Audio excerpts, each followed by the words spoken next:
शुरुआत है, ये तो ट्रेलर है, पिक्चर बाकी है। सर बचपन से हम सुनते आए थे कि संडे हो या मंडे रोज खाओ अंडे। सर नीट के घोटाले से लेके जीएसटी के बोझ तक, एयरपोर्ट की छत टूट जाने से लेके रेल पटरी से छूट जाने तक, तृणमूल कांग्रेस के सदस्य, हर सांसद देश के हर गंभीर मुद्दे पर चर्चा करेंगे। बस यही आपको बोलना था। Respected sir, Mahamati Manush is the Magna Carta of the governance of West Bengal and our party, and I feel truly honored that today I've been given the opportunity to talk on a ministry which is intrinsic to the Mahamati Manush of the country. हमारे किसान अपनी मवेशी को, अपनी फसल को माँ की तरह पूछते हैं, जिस खेत में वो हल चलाते हैं उस जमीन को नमन करते हैं। But does this major sector get support from the government? Sir, Indian agriculture supplies around 58% of India's livelihood and is a principal source of income for half of the population, accounting for 17 to 18% of the country's GDP. 70% of India's rural poor depend on livestock and farm animals. But does this sector get what it deserves? इसका जवाब अगर आप देश के किसान से पूछेंगे तो वो आपको यही बात बोलेंगे कि चाय से शुरू हुई थी सरकार और गाय पे अटक गई और विकास की मौसी 10 साल में रास्ते में भटक गई। Sir, exorbitantly high cost of cattle and poultry feed under the mismanagement of this sector by the current government and wholesale fodder inflation hovering between 25% to 28.6% in the last 2 to 3 years, it is a 9-year high. Sir, किसान खुद क्या खाएंगे? अपने परिवार के लोगों का खिलाएंगे? अपनी गाय भैंस भेड़ बकरी को क्या खिलाएंगे? सर, ऐसे ही वारदात होते हैं जहां गरीबी से जूझता हुआ एक किसान उसको अपनी गाय भेड़ बकरी को बेचने में मजबूर करते हैं और अंत में जाके वो अपनी खुद की जान ले लेते हैं। सर, पिछले 10 सालों में 1,12,000 किसानों ने इस देश में आत्महत्या की। एनसीआरबी की एक रिपोर्ट के अनुसार 10 साल में हर दिन इस देश में एवरेज में 30 किसान हर दिन अपनी जान ले लेते हैं। सर, इस देश के लोगों का यही है किस्सा कि जिसको जिताया वो राजा की तरह जाएगा और जिन्होंने जिताया वो फकीर की तरह।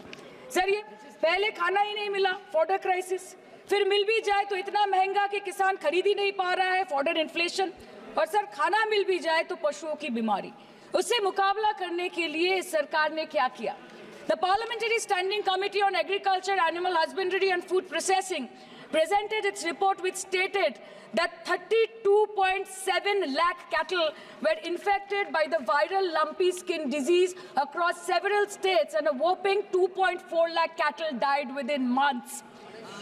ये बोलते हैं कि गाय हमारी माता है पर माँ की रक्षा करना इन्हें नहीं आता है। अध्यक्ष महोदय, हम सब जानते हैं कि इस मिनिस्ट्री के अंतर्गत डेयरी भी आता है और भारत इस पूरी दुनिया में दूध के उत्पादन में नंबर 1 है।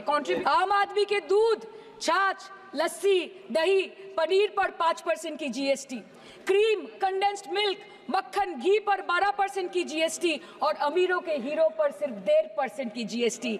सरकार उनको रिलीफ नहीं देती है जो विदेश में जाके मिल्क शेक और लाते की चुस्कियां लगाते हैं। ये सरकार उनको रिलीफ नहीं देती जो आम आदमी 2 पैकेट दूध खरीदने से पहले 10 बार सोचता है। India rank 2nd in egg production in the world. और अंडे का फंडा यही है सर कि भारत के बच्चों के किस्मत में महीने में एक अंडा नहीं मिलता।